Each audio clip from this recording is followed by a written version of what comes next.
Good afternoon, distinguished speakers on the dais and distinguished audience here. The advantage of speaking after Praveen is that you don't really have to say anything. The disadvantage is that you really have nothing to say. So I mean, he's so good, so concise, but this is a topic that I have an advantage in the sense that I'm not an expert on this subject at all.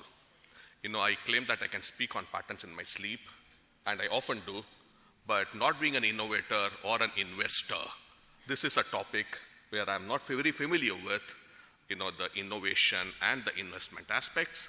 So what I'm going to really speak about is what is my personal perception by dealing with the companies and clients across the world. Now, where does it really all start whenever they're talking about an invention or an investment or an innovation? You know, almost all, we all know that, you know, IP, patents is all business driven. At the end of the day, whether you have a good patent or a bad patent or a good IP or a bad IP, the driving force behind that is a market. So the market forces determine what you want.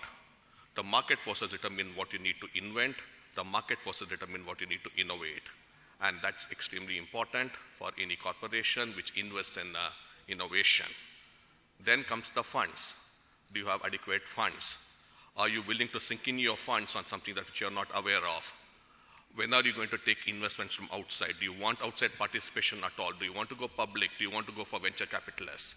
These are the questions that arise right in the beginning, and sometimes when they arise much later, when it's too late, then sometimes, you know, it could be disastrous. Most importantly, you also need human resource. Now, what kind of human resource do we have? The biggest problem that we need to have is proper human resource, but the bigger problem is to retain them. Sometimes, you know, you have excellent innovators, inventors working with you, train, learn, innovate for you, and then move on. Now, how do you keep them? How do you retain them? What are the kind of incentives that you need to give to them? And what kind of independence do you give them to innovate as well? So for all this, you need a vision. Without a vision, you know, anything is not possible at all. Now, when you do that, the most important thing is the corporate culture itself. You need to foster creativity.